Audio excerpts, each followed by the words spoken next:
അങ്ങനെയെങ്കിൽ ഈ മനഃശാസ്ത്ര ശാഖകളെ രണ്ടായിട്ട് ക്ലാസിഫൈ ചെയ്യുന്നുണ്ട്. എപ്പോഴും ക്വസ്റ്റ്യൻസ് ചോദിക്കുന്ന മേഖലയാണ്. ഹായ്, എൻട്രി പുതിയൊരു യൂട്യൂബ് ചാനൽ തുടങ്ങിയിട്ടുണ്ട്. സെറ്റ്, കേറ്ററ്റ്, സീറ്ററ്റ് എക്സാമുകൾക്കൊക്കെ യൂസ്ഫുൾ ആവുന്ന രീതിയിൽ BEd DEd ഉദ്യോഗാർത്ഥികൾക്ക് ഏറെ പ്രയോജനകരമാകുന്ന രീതിയിലാണ് ഈ ചാനൽ നമ്മൾ മുമ്പോട്ട് കൊണ്ടുവന്നത്. ആ ചാനലിൽ ഓൾറെഡി ഞാനൊരു ഇൻട്രൊഡക്ഷൻ വീഡിയോ ചെയ്തിട്ടുണ്ടായിരുന്നു. DEd 2020 ക്ലാസ്സുകൾ ആരംഭിക്കുന്നുണ്ട്. അതായത് DEd പഠിക്കുന്ന ഉദ്യോഗാർത്ഥികൾക്ക് നിങ്ങളുടെ എക്സാം, DEd എക്സാമിനും അതേപോലെ തന്നെ നിങ്ങൾ ഇനി മുമ്പോട്ട് എഴുതാൻ പോകുന്ന കേറ്ററ്റിൻ്റെ വിവിധ കാറ്റഗറികൾക്കും സീറ്ററ്റിനും അതിനുശേഷം വരുന്ന LP-UPക്കും ഒരേപോലെ ഇമ്പോർട്ടൻ്റ് ആയിട്ടുള്ള 20 സുപ്രധാന ടോപ്പിക്കുകളെ കുറിച്ച് ഡിസ്കസ് ചെയ്യുന്ന ഒരു സീരീസാണ്, ഒരു പുതിയ കോഴ്സാണ് DL 2020 എന്ന് പറയുന്നത്. അതിൽ ആദ്യത്തെ ക്ലാസ് തീർച്ചയായിട്ടും സൈക്കോളജിയുടെ അടിസ്ഥാന ആശയങ്ങൾ ഉൾക്കൊള്ളുന്ന രീതിയിലുള്ളതാണ്. റിപ്പീറ്റഡ് ആയിട്ട് ക്വസ്റ്റ്യൻസ് വരുന്ന, ഞാൻ ഇന്നത്തെ ഈ ക്ലാസ്സിൽ ഡിസ്കസ് ചെയ്യുമ്പോൾ ഞാൻ പറഞ്ഞു MCQ ക്വസ്റ്റ്യൻസ് പ്രാധാന്യം കൊടുക്കണം, അതേപോലെ തന്നെ നിങ്ങളുടെ DLഡിൻ്റെ എക്സാമിനും പ്രാധാന്യം കിട്ടുന്ന രീതിയിലാണ് കണ്ടന്റ് നമ്മൾ ഡിസ്കസ് ചെയ്തു പോവുക. അപ്പോൾ psychological base of education psychology എന്ന് പറയുന്ന ആശയം, അതായത് എഡ്യൂക്കേഷൻ സൈക്കോളജിയുടെ അടിസ്ഥാന കാര്യങ്ങളാണ് നമ്മൾ ഇന്ന് ഡിസ്കസ് ചെയ്യാൻ പോകുന്നത്. ഇവിടെ സൈക്കോളജി എന്ന പദം രൂപപ്പെട്ടത് ഏത് ഭാഷയിൽ നിന്നാണെന്ന് അറിയാമോ? അവിടെ നിന്ന് തന്നെയാണ് നമ്മൾ തുടങ്ങുന്നത്. ഏറ്റവും ആദ്യം സൈക്കോളജിയെക്കുറിച്ച് പഠിക്കുമ്പോൾ സൈക്കോളജി എന്ന പദം രൂപപ്പെട്ടിരിക്കുന്നത് ലാറ്റിൻ, ജർമ്മനി, ഗ്രീക്ക്, ഇംഗ്ലീഷ്, ഏത് ഭാഷയിൽ നിന്നാണ്? അത് ഗ്രീക്ക് ഭാഷയിൽ നിന്നാണ്. ഓപ്ഷൻ സി ആണ് ആൻസർ ആയിട്ട് വരിക. ക്വസ്റ്റ്യൻ ആയിട്ട് ഇതിനു മുമ്പ് ചോദിച്ചിട്ടുള്ള ഒരു എക്സാമിന്. അപ്പോൾ നിങ്ങൾ അറിയണം, സൈക്ക് അഥവാ ആത്മാവ് എന്ന് പറയുന്ന വാക്കും അതേപോലെ ലോഗോസ് അഥവാ ശാസ്ത്രം എന്ന് പറയുന്ന വാക്കിൽ നിന്നും ചേർന്നിട്ടാണ്, ഈ രണ്ട് ഗ്രീക്ക് വേർഡുകൾ ചേർന്നിട്ടാണ് psych, logos, psychology, study of the mind or soul എന്ന ആശയം ഡെവലപ്പ് ചെയ്തത്. ഇതാണ് സൈക്കോളജിയുടെ ആദ്യകാല കൺസെപ്റ്റ് എന്ന് പറയുന്നത്. വളരെ പ്രധാനമായിട്ടും ആ വാക്ക് വന്നിരിക്കുന്ന രണ്ട് വാക്കുകൾ ഓർത്തിരിക്കണം, എക്സാമുകളിൽ റിപ്പീറ്റഡ് ആയിട്ട് ചോദിക്കാറുണ്ട്. സൈക്കോളജി വ്യവഹാരത്തിൻ്റെ ശാസ്ത്രം അഥവാ ബിഹേവിയറിൻ്റെ ശാസ്ത്രം എന്ന നിലയിൽ പഠിക്കുന്നതിൽ പ്രചാരം നൽകിയത് ഈ വില്യം വുണ്ടാണോ, കാൻ്റാണോ, വില്യം ജെയിംസ് ആണോ, JB വാട്സൺ ആണോ? അപ്പോൾ സൈക്കോളജി ആദ്യമായി പഠിക്കുന്ന, എഡ്യൂക്കേഷൻ സൈക്കോളജി ആദ്യമായി പഠിക്കുന്ന ഒരാൾ ഉറപ്പായിട്ടും അറിഞ്ഞിരിക്കേണ്ട കുറേ കാര്യങ്ങളുണ്ട്. സൈക്കോളജിയെ പല രീതിയിൽ ഡിഫൈൻ ചെയ്യാൻ ആദ്യകാലങ്ങളിൽ ആളുകൾ ശ്രമിക്കുന്നുണ്ട്.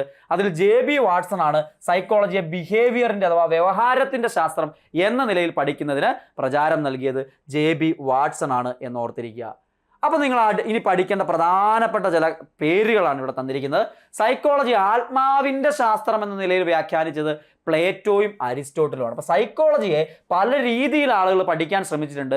അവിടെ തന്നെ സൈക്കോളജി ആത്മാവിൻ്റെ ശാസ്ത്രം എന്ന രീതിയിൽ പഠിക്കാൻ ശ്രമിച്ചത് പ്ലേറ്റോയും അരിസ്റ്റോട്ടിലുമാണ്. സൈക്കോളജി മനസ്സിൻ്റെ ശാസ്ത്രം എന്ന രീതിയിൽ ജർമ്മൻകാരനായിരുന്ന കാൻ്റാണ് സൈക്കോളജി മനസ്സിൻ്റെ ശാസ്ത്രം എന്ന രീതിയിൽ പറഞ്ഞു തരാനായിട്ട് ശ്രമിച്ചത്. പ്ലേറ്റോയും അരിസ്റ്റോട്ടിലും ആത്മാവിൻ്റെ രീതി എന്ന രീതിയിൽ, മനസ്സിൻ്റെ രീതി എന്നുള്ള രീതിയിൽ ജർമ്മൻകാരൻ കാൻ്റ്. ദെൻ ബോധമണ്ഡലത്തിൻ്റെ ശാസ്ത്രം അഥവാ കോൺഷ്യസ്നസ്, സൈക്കോളജി എന്ന് പറഞ്ഞാൽ ബോധമണ്ഡലത്തിൻ്റെ ശാസ്ത്രമാണെന്ന് വില്യം വൂണ്ടും വില്യം ജെയിംസും പറഞ്ഞു വെക്കാൻ ശ്രമിച്ചു. എന്നാൽ അതിൽ അൺകോൺഷ്യസ് ആയിട്ടുള്ള കാര്യങ്ങൾക്കും പ്രാധാന്യമുണ്ടെന്ന് പിന്നീട് അറിഞ്ഞപ്പോൾ അത് തള്ളിപ്പോയി. നോക്കിയേ, അരിസ്റ്റോട്ടിലും പ്ലേറ്റോയും ആത്മാവിൻ്റെ ശാസ്ത്രം എന്നുള്ള രീതിയിൽ പറയാൻ ശ്രമിച്ചു, മനസ്സിൻ്റെ ശാസ്ത്രം എന്ന രീതിയിൽ കാൻ്റ് പറയാൻ ശ്രമിച്ചു. വില്യം വൂണ്ടും വില്യം ജെയിംസും ബോധമണ്ഡലത്തിൻ്റെ ശാസ്ത്രം എന്ന രീതിയിൽ പറയാൻ ശ്രമിച്ചു. സൈക്കോളജി വ്യവഹാരത്തിൻ്റെ ശാസ്ത്രം എന്ന രീതിയിൽ പറഞ്ഞ ആളാണ് JB Watson. Previous year question പേപ്പറിൽ നിങ്ങളിപ്പോൾ കാണിച്ച ഒരു ക്വസ്റ്റ്യൻ ഞാൻ കാണിച്ചു. JB വാട്സൺ സൈക്കോളജി വ്യവഹാരത്തിൻ്റെ ശാസ്ത്രം, ബിഹേവിയറിൻ്റെ ശാസ്ത്രം എന്ന രീതിയിൽ പറഞ്ഞു വെച്ചു എന്ന് മനസ്സിലാക്കുക. ഇനി ആദ്യം സൈക്കോളജിക്ക് അതിൻ്റെ ആത്മാവ് നഷ്ടമായി, പിന്നെ അതിന് മനസ്സ് നഷ്ടമായി, പിന്നെ അതിന് ബോധം നഷ്ടപ്പെട്ടു, ഇപ്പോഴും അതിന് ഏതോ തരത്തിലുള്ള വ്യവഹാരങ്ങളുണ്ട്. ഇത് ആരുടെ വാക്കുകളാണ്? അതായത് നിങ്ങൾ കണ്ടു, പ്ലേറ്റോയും അരിസ്റ്റോട്ടിലും അതിനുശേഷം കാൻ്റും വില്യം ജെയിംസും അതുപോലെ JB വാട്സണും RS വുഡ്വർത്ത് പോലുള്ള ആളുകളൊക്കെ ഇതിൻ്റെ മേഖലയിൽ പറഞ്ഞിട്ടുള്ള ആൾക്കാരാണ്. പക്ഷെ ഇവരിൽ ഒരാൾ അത് RS വുഡ്വർത്താണ്. ഈ ഡെഫിനിഷനുകളെയൊക്കെ അതിൻ്റെ മാറ്റം ആദ്യം പറഞ്ഞ പോലെ എന്താ, നമ്മൾ തൊട്ട് മുമ്പ് കണ്ടത് എന്താ, ഓരോ വേർഡായിട്ടൊന്ന് നോക്കിയേ. ആത്മാവ്, മനസ്സ്, ബോധമണ്ഡലം, വ്യവഹാരം. നോക്കിക്കേ, അതിനെല്ലാം കൂടി ചേർത്തിട്ട് എഴുതി വെച്ചിരിക്കുന്നത്. ആത്മാവ് നഷ്ടപ്പെട്ടു, ദെൻ അതിനുശേഷം അതിന് മനസ്സ് നഷ്ടപ്പെട്ടു, അതിനുശേഷം ബോധം നഷ്ടപ്പെട്ടു, ഇപ്പോഴും ഏതോ തരത്തിലുള്ള വ്യവഹാരം, ബിഹേവിയർ മാത്രമേ ഇപ്പോൾ ഉണ്ടെന്ന് രസകരമായിട്ട് ആ ഡെഫിനിഷനുകളെല്ലാം ചേർത്ത് വെച്ച് പറഞ്ഞ ആൾ RS വുഡ്വർത്താണ്. ഓപ്ഷൻ ഡി RS വുഡ്വർത്താണ് ശരിയായിട്ടുള്ള ആൻസർ. ഓർത്തിരിക്കണം കേട്ടോ, പ്രധാനപ്പെട്ട കൺസെപ്റ്റാണ്. RS വുഡ്വർത്ത് 1948 കാലഘട്ടത്തിൽ പറഞ്ഞതാണ്. First psychology lost its soul, then its mind, then it lost its consciousness, it still have behaviour of a sort. RS വുഡ്വർത്തിൻ്റെ കൺസെപ്റ്റാണ്. സൈക്കോളജിയുടെ ബേസിക്സിലൂടെയാണ് നമ്മൾ കടന്നു പോകുന്നത്. മനുഷ്യൻ്റെ മാനസിക വ്യവഹാരങ്ങളെക്കുറിച്ചുള്ള പഠനത്തിനാണ് മനഃശാസ്ത്രം ഊന്നൽ നൽകുന്നതെങ്കിലും മറ്റു മേഖലകളിലും ഇത് പ്രയോജനപ്പെടുത്തുന്നുണ്ട്. അതിൻ്റെ അടിസ്ഥാനത്തിൽ വിവിധ മനഃശാസ്ത്ര ശാഖകൾ രൂപപ്പെട്ട് വന്നിട്ടുമുണ്ട്. അങ്ങനെയെങ്കിൽ ഈ മനഃശാസ്ത്ര ശാഖകളെ രണ്ടായിട്ട് ക്ലാസിഫൈ ചെയ്യുന്നുണ്ട്. എപ്പോഴും ക്വസ്റ്റ്യൻസ് ചോദിക്കുന്ന മേഖലയാണ്. അടിസ്ഥാന മനഃശാസ്ത്രം അഥവാ പ്യുവർ സൈക്കോളജിയും പ്രയുക്ത മനഃശാസ്ത്രം അഥവാ അപ്ലൈഡ് സൈക്കോളജിയും രണ്ടായിട്ട് നമ്മൾ സൈക്കോളജിയെ ക്ലാസിഫൈ ചെയ്യുന്നുണ്ട്. അതിൽ അടിസ്ഥാന മനഃശാസ്ത്രത്തിലാണ് പൊതു മനഃശാസ്ത്രം ജനറൽ സൈക്കോളജി, സാമൂഹ്യ മനഃശാസ്ത്രം അഥവാ സോഷ്യൽ സൈക്കോളജി, പരീക്ഷണ മനഃശാസ്ത്രം അഥവാ എക്സ്പെരിമെന്റൽ സൈക്കോളജി, വികാസ മനഃശാസ്ത്രം അഥവാ ഡെവലപ്മെന്റൽ സൈക്കോളജി, വൈജ്ഞാനിക മനഃശാസ്ത്രം അഥവാ കൊഗ്നിറ്റീവ് സൈക്കോളജി, അപസാമാന്യ മനഃശാസ്ത്രം അഥവാ അബ്നോർമൽ സൈക്കോളജി. ഈ കാര്യങ്ങളൊക്കെ പ്യുവർ സൈക്കോളജിയിൽ അല്ലെങ്കിൽ അടിസ്ഥാന മനഃശാസ്ത്രത്തിൽ വരുന്ന കാര്യങ്ങളാണ്. സൈക്കോളജിയുടെ ബ്രാഞ്ചസ് പലതായിട്ട് തിരിക്കുന്നതിൽ അടിസ്ഥാന മനഃശാസ്ത്രത്തിൽ പെടുന്നത് ഏതൊക്കെയാണ് ഓർമ്മയിലുണ്ടാവണം. MCQ ആയിട്ടും നിങ്ങളുടെ എക്സാമുകളിലും ചോദിക്കുന്നതാണ്. DLD ആദ്യത്തെ സെമസ്റ്ററിലെ പാഠപുസ്തകം എടുത്ത് നോക്കിയാലും നിങ്ങൾക്കത് കാണാനായിട്ട് സാധിക്കും. ഇനി പ്രയുക്ത മനഃശാസ്ത്രം അപ്ലൈഡ് സൈക്കോളജിയിൽ വരുന്ന ഏതൊക്കെയാ? ചികിത്സാ മനഃശാസ്ത്രം, വ്യവസായിക മനഃശാസ്ത്രം, industrial psychology, clinical psychology, industrial psychology, അപരാധ മനഃശാസ്ത്രം അഥവാ ക്രിമിനൽ സൈക്കോളജി, സൈനിക മനഃശാസ്ത്രം അഥവാ മിലിറ്ററി സൈക്കോളജി, സ്പോർട്സ് സൈക്കോളജി അഥവാ കായിക മനഃശാസ്ത്രം, നിയമ മനഃശാസ്ത്രം അഥവാ ലീഗൽ സൈക്കോളജി, വിദ്യാഭ്യാസ മനഃശാസ്ത്രം അഥവാ എഡ്യൂക്കേഷണൽ സൈക്കോളജി. ഇതെല്ലാം അപ്ലൈഡ് സൈക്കോളജിയാണ്. അപ്പോൾ സൈക്കോളജിയുടെ ആശയങ്ങളെ മറ്റൊരു മേഖലയിൽ അപ്ലൈ ചെയ്യുമ്പോഴാണ് നമ്മൾ അതിനെ അപ്ലൈഡ് സൈക്കോളജി എന്ന് വിളിക്കുന്നത്. അതിൽ പെടുന്നതാണ് ഈ കൊടുത്തിരിക്കുന്നതെല്ലാം എന്ന് ഓർത്തിരിക്കുക. അപ്പോൾ പ്രയുക്ത മനഃശാസ്ത്രവും അതുപോലെ തന്നെ പ്യുവർ സൈക്കോളജി അല്ലെ, പ്രയുക്ത മനഃശാസ്ത്രവും അടിസ്ഥാന മനഃശാസ്ത്രവും ക്ലാസിഫിക്കേഷനകത്ത് വരുന്നത് ഏതാണെന്നൊക്കെ ഓർത്തിരുന്നോളം. നമ്മുടെ വിദ്യാഭ്യാസ മനഃശാസ്ത്രം ഏതാണ്? ഒരു അപ്ലൈഡ് സൈക്കോളജിയാണ്. സൈക്കോളജിനെ വിദ്യാഭ്യാസ മേഖലയിൽ അപ്ലൈ ചെയ്യുന്നതിനെ കുറിച്ചാണ് പറയുന്നത്. ഇത് നിങ്ങൾ കാണാൻ പഠിക്കേണ്ട, ജസ്റ്റ് അറിഞ്ഞിരിക്കാനുണ്ട്. ഡെഫിനിഷൻ ഞാൻ ഇൻക്ലൂഡ് ചെയ്തെന്നുള്ളതേ ഉള്ളൂ. കാണാൻ പഠിക്കേണ്ട ആശയമൊന്നുമല്ല, അറിഞ്ഞിരുന്നാൽ വായിച്ച് വിട്ടാൽ മതി. അടുത്ത വിദ്യാഭ്യാസ മനഃശാസ്ത്രം എന്നത് ഏതിൽ പെടുന്നു? ഇപ്പം നമ്മൾ പറഞ്ഞു, പൊതു മനഃശാസ്ത്രമാണോ, പ്രയുക്തമാണോ, അടിസ്ഥാന മനഃശാസ്ത്രമാണോ? ഇവയൊന്നുമല്ല. ഏതാ ആൻസർ? തീർച്ചയായിട്ടും പ്രയുക്ത മനഃശാസ്ത്രമാണ് അല്ലേ. അപ്ലൈഡ് സൈക്കോളജിയിലാണ് വിദ്യാഭ്യാസ മനഃശാസ്ത്രം വരുന്നത്. ആ ക്ലാസിഫിക്കേഷൻ ഇമ്പോർട്ടൻ്റ് ആയിട്ട് എല്ലാ എക്സാമുകളിലും ചോദിക്കുന്നതാണ്, നിങ്ങളുടെ ഓർമ്മയിൽ ഉണ്ടാവണം. ദെൻ അതിനുശേഷം മോസ്റ്റ് ഇമ്പോർട്ടൻ്റ് ആയിട്ട് നിങ്ങൾ പഠിക്കേണ്ട ചില ആശയങ്ങൾ അവിടെ വരുന്നുണ്ട്. മനഃശാസ്ത്രത്തിലെ വ്യത്യസ്ത കാഴ്ചപ്പാടുകൾക്കനുസരിച്ചുകൊണ്ട് വ്യത്യസ്തങ്ങളായിട്ടുള്ള മനഃശാസ്ത്ര സമീപനങ്ങൾ അഥവാ സ്കൂൾസ് ഓഫ് സൈക്കോളജി രൂപപ്പെട്ടിട്ടുണ്ട്. ഏതൊക്കെയാ?